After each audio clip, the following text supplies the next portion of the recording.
네, 세 번째 작전명입니다. 고공행진, 비만 치료제, 바이오 관련주들 3월달 들어서 계속해서 또 상승하는 모습을 보여줬습니다. 아마케 관련해서 관련 종목들 상승을 보여줬었는데 이번에는 또 비만 치료제 새로운 이슈는 아니죠. 한 번 더 부각이 되는 건데 이 노보노디스크에서 먹는 비만약이 새로 나온다라는 그 소식이 있었죠.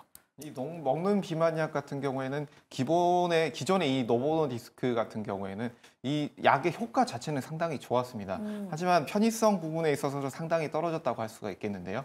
이 먹는 비만약이 출시가 됐기 때문에 이 부분에 있어서 판매량이 좀 더 늘어나지 않겠느냐라는 측면에서 봤을 때는 지금 매출이 상당히 많이 잘 나오고 있지만 앞으로의 매출 자체도 꾸준히 늘어날 수 있다라는 점 체크를 해보실 필요가 있겠고요.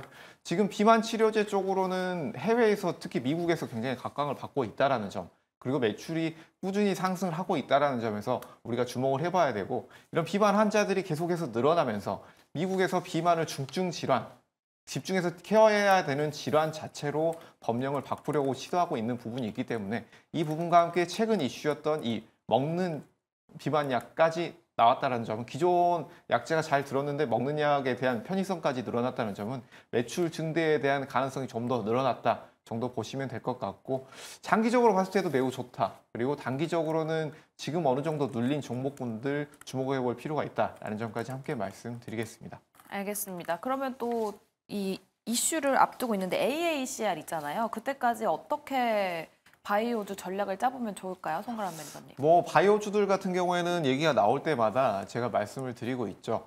연중 이렇게 다양한 바이오주들 이슈가 있습니다. 특히 학회라든지 이런 대규모 이런 발표들 나오게 되면 거기에 관련된 제약 제품들 박람회에서 나오게 되고 이런 성과도 발표를 하게 됩니다. 그렇게 되면 주목을 받고 이 관련된 기업들이 주가도 올라가는 경향이 있는데요.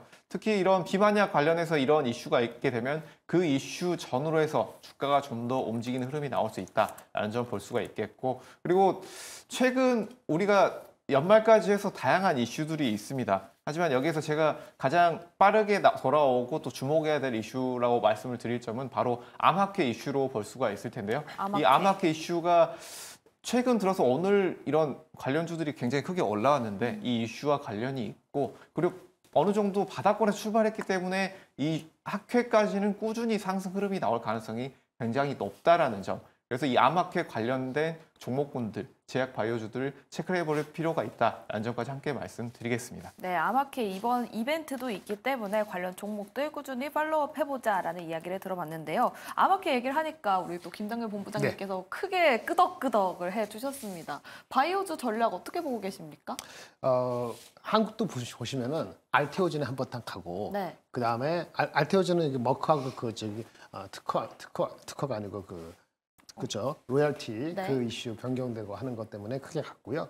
하지만 여전히 그 목표 주가가 아직 괴리가 있으니까 더 갈 여지가 있어 보이고, 레고캔바이오도 그 되고 나서 좀 주춤했다가 결국은 다시 시기가 지나면서 올라오지 않습니까? 그러면서 대형주 삼성바이오로직스가 버티고 있고, 무슨 얘기 하냐면은 개별 종목을 각각 하기가 어려울 수 있어요. 네. 흔히 말하는 꾼들, 잘 아시는 분들은 그렇게 했을 거예요.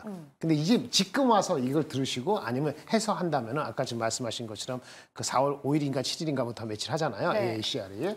그러면 아까 반도체도 비슷한데 이번 달 말까지는 사람들이 이제 안 팔고 갈 거란 말이에요. 그럼 그 정도 하려면은 익스포즈를 하려면은 개별 종목을 잘 하기 좀 애매하고 리스크가 잘 모른다면은 제가 봤을 때 ETF도 괜찮아요. 바이오 ETF요? 예, 바이오가 됐든 제약 됐든 이게 헷갈리는 건데, 이게 미국 ETF, 미국의 그 비만 관련되는 걸 포함하는 ETF도 괜찮을 수도 있고, 그러니까 ETF 구성을 보면서 접근해야 돼요. 반도체 얘기할 때도 그런 얘기하는데, 딱 잠깐 얘기하면 반도체 ETF 할 때 한국에서 삼성전자 없는 ETF 있어요, 반도체에서. 네. 그건 잘 나갑니다. 지금 삼성전자 없어야 되거든요. 네. 그러다가 3월 말부터는 다시 삼성전자 실제 좋다 하면 삼성전자 있는 ETF가 가야 되는 거고, 이런 식인데, 제약바이오도 노보노디스크하고 지금 말한 이 나오는 거 112 비중이 많은 ETF가 있고, 안 그렇고 그냥 한 10개를 호로록 깔아놓은 ETF 있거든요. 네. 뭐가 됐든 간에 섞어서 할 필요가 있다.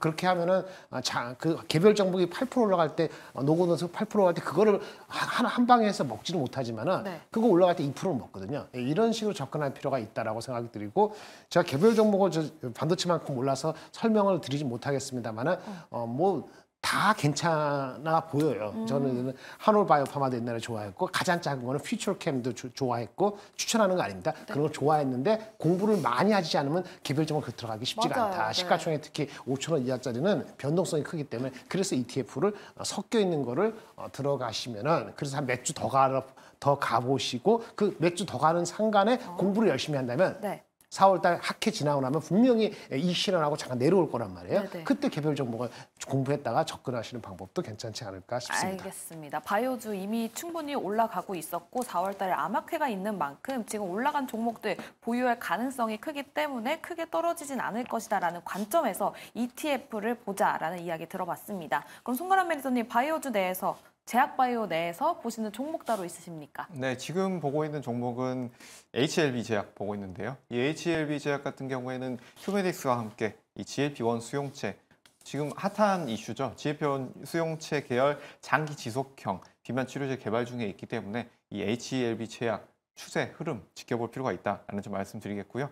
그리고 또 한 가지 다양한 회사들이 있고 또 다양한 기전들을 가지고 있는 회사들이 많이 있지만 또 연구 개발 쪽으로는 한미약품 주목을 하고 있는데요. 이 대사질환 치료제로 개발해온 에페글레나타이드를 이번에 비만 치료제로 개발하기 위해서 임상 3상 계획을 제출을 작년에 한 이후에 꾸준히 개발을 하고 있기 때문에 이 비만 치료제 부분에 있어서 한미약품 부분도 주목을 해볼 필요가 있다라는 점까지 함께 말씀드리겠습니다. 네, HLB제약 그리고 한미약품까지 주목해보자라는 이야기 들어봤습니다.